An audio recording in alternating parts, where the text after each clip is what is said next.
Hello students. तो अगला concept जो हम लोग कैलकुलस में पढ़ेंगे वो होगा application of derivative.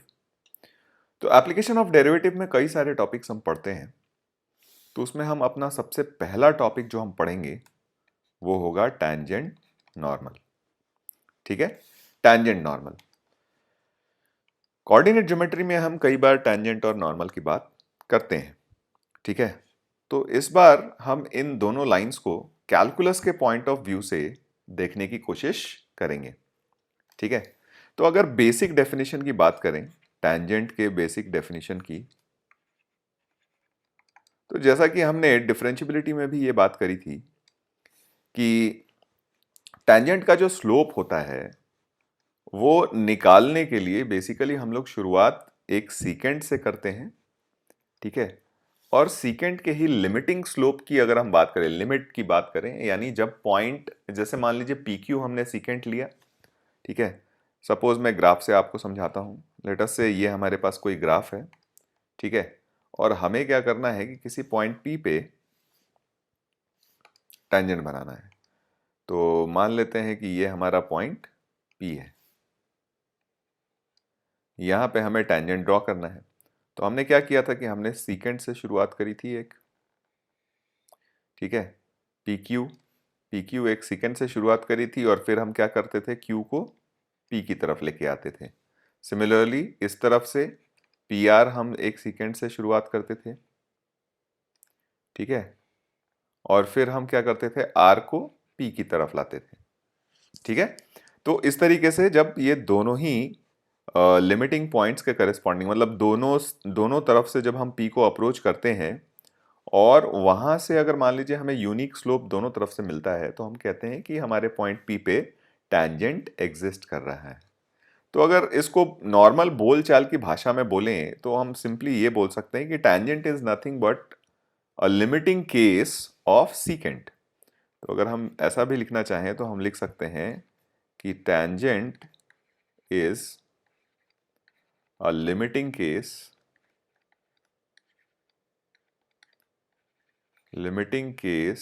of secant। secant का हमारा बेसिकली ये लिमिटिंग केस होता है। या फिर ज्यादा फॉर्मली अगर इसको डिफाइन करें तो इस तरीके से डिफाइन कर सकते हैं कि tangent to curve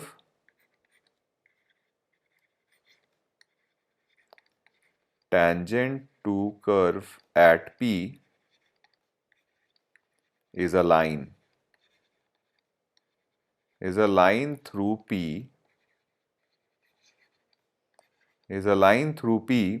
whose slope is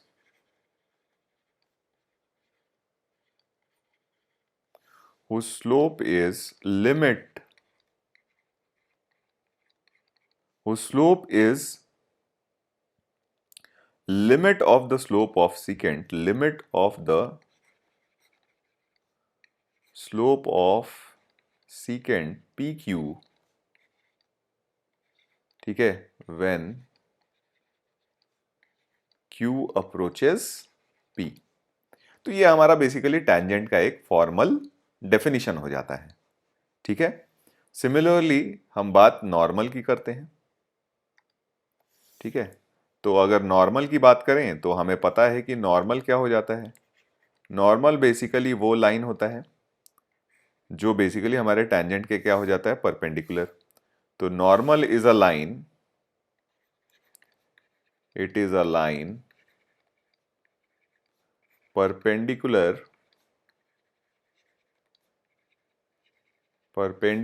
to tangent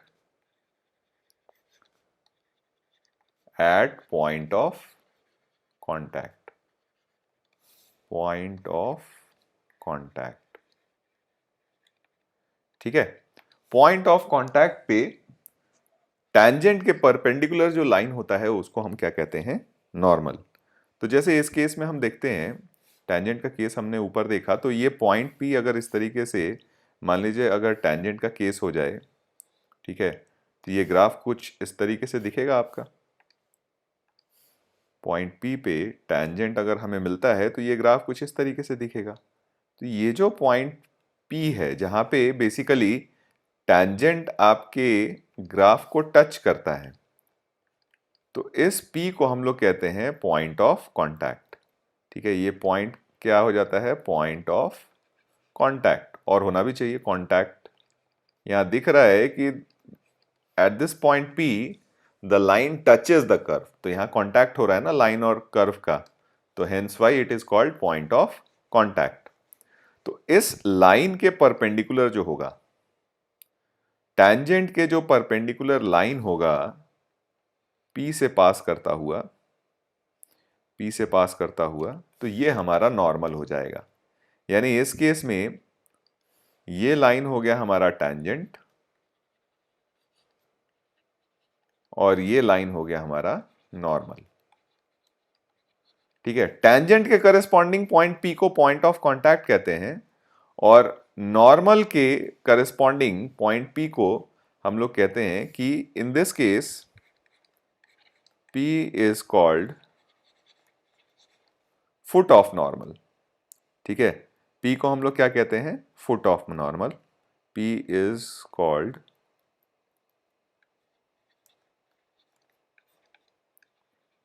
foot of normal. P को हम लोग नया नाम दे देते हैं नॉर्मल के रेस्पेक्ट में, फुट ऑफ नॉर्मल। ठीक है, तो ये तो हमारा बेसिक डेफिनेशन हो गया टैंजेंट और नॉर्मल का। अगर हम इसका इक्वेशन लिखना चाहें, ठीक है, तो मेन हमें जो एप्लीकेशन देखना है या जिसकी जरूरत हमें पड़ेगी वो इन दोनों लाइंस के इक्वेशन की पड़ेगी। तो equation of tangent and normal.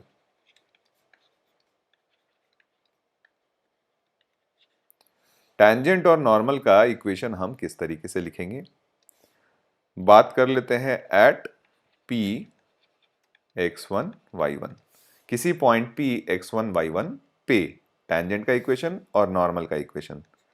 तो टैंजेंट के इक्वेशन की बात करी हमने, तो इक्वेशन हो जाएगा y minus Y one is equal to D Y by D x.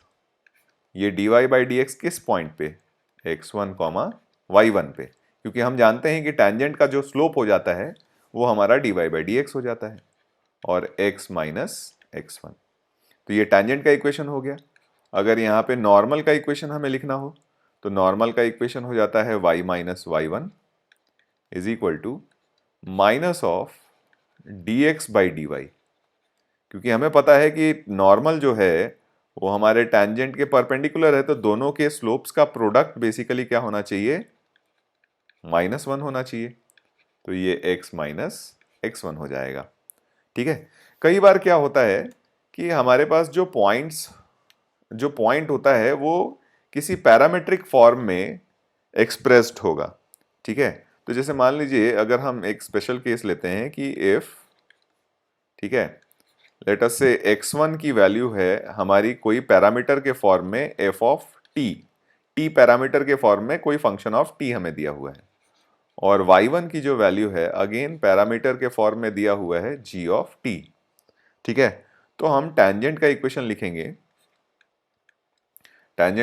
लिखेंगे, y minus ji of t is equal to D Y by D x. अगर आप यहां से देखो तो g dash t upon f dash t हो जाएगा, और x minus of f of T.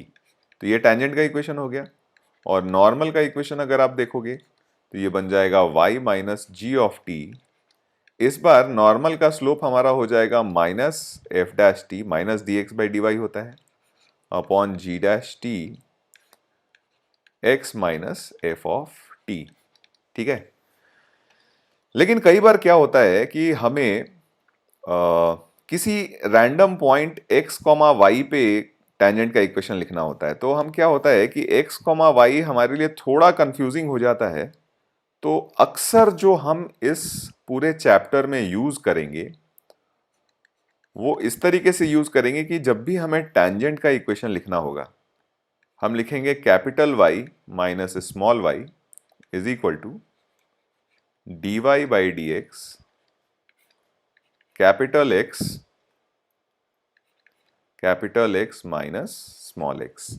ठीक है, तो जब भी हमें टैंजेंट का इक्वेशन लिखना होगा तो इस तरीके से लिखेंगे। और यहाँ पे ये ध्यान देंगे कि ये जो कैपिटल एक्स और कैपिटल वाई है, ये बेसिकली हमारे एक्सिस को रिप्रेजेंट करता है, X axis and Y axis. ठीक है, तो मतलब एक्सिस के करेस्पॉन्डिंग, जैसे हम कोई भी पॉइंट बोलते हैं ना एक्स कॉमा वाई, ठीक है, जैसे हम नॉर्मली इक्वेशन में जैसे हमने बोला कि x1 कॉमा y1 पे अगर हमें टैंजेंट का इक्वेशन लिखना होगा तो वो इस तरीके से लिखेंगे।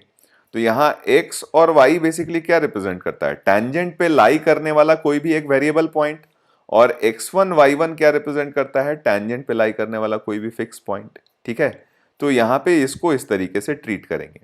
ये capital X comma capital Y को हम टैंजेंट पे लाई करने वाले कोई भी वेरिएबल पॉइंट की तरह देखेंगे जो बेसिकली एक्सिस से डायरेक्टली लिंक्ड होता है।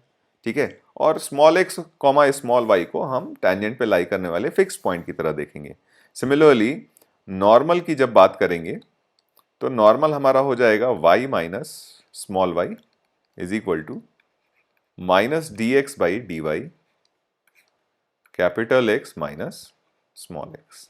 ठीक है, तो ये वाले टर्म हम ज्यादातर यूज करेंगे क्योंकि कई बार हम मोस्टली हमें जो टैंजेंट के इक्वेशन लिखने होंगे वो हमारे किसी वेरिएबल पॉइंट पे ही लिखने होंगे। ठीक है, जब भी कर्व वगैरह का इक्वेशन निकालना होगा using the concept of tangent and normal, तो हम ये दोनों इक्वेशन लिखेंगे। तो will make this as a practice. ठीक है, अब आगे बढ़ने से पहले हम कुछ इंपॉर्टेंट चीजें यहां देख लेते हैं जो हमें काफी हेल्प करने वाली हैं आगे जाकर टैंजेंट एंड नॉर्मल के क्वेश्चंस में। ठीक है, तो कुछ इंपॉर्टेंट नोट्स हैं हमारे लिए ये, जो हमारे लिए काफी बेनिफिशियल रहेंगे अगर हमें पता हो। बहुत ऑब्वियस नोट्स हैं लेकिन फिर भी मैं आपको लिस्ट पेन डाउन करवा देना चाहता हूं ताकि इसमें कोई भी कंफ्यूजन नहीं रहे। तो कई बार केसेस आता है कि दिया हुआ होता है कि if tangent is equally inclined to axis, tangent is equally inclined to axis।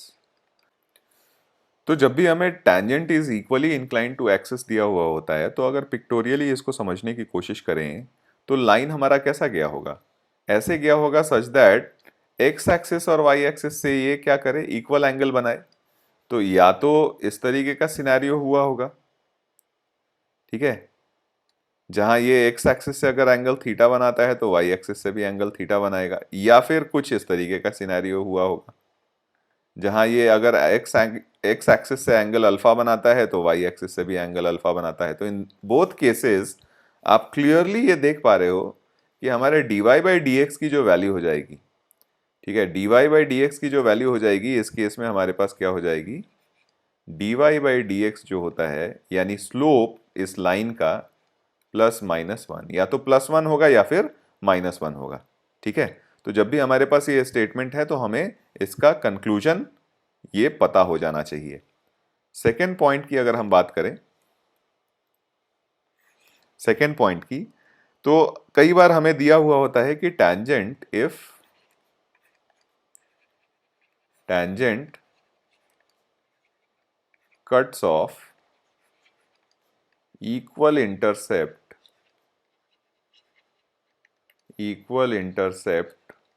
ठीक है, फ्रॉम एक्सिस। एक्सिस कहने का मतलब both X axis and Y axis.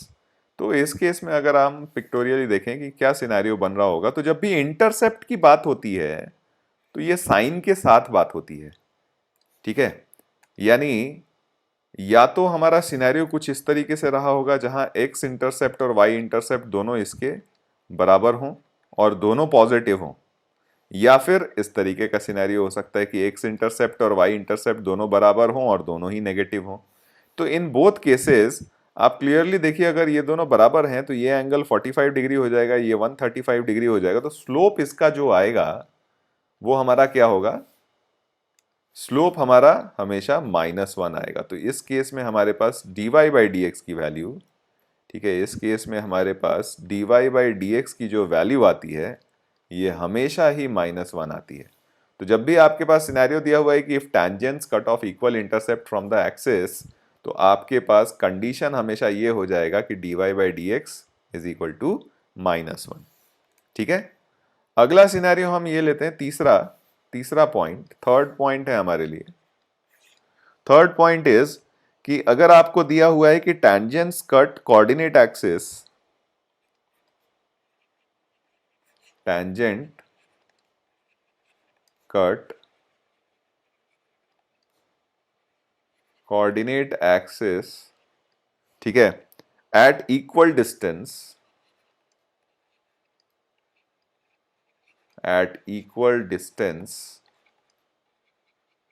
From origin,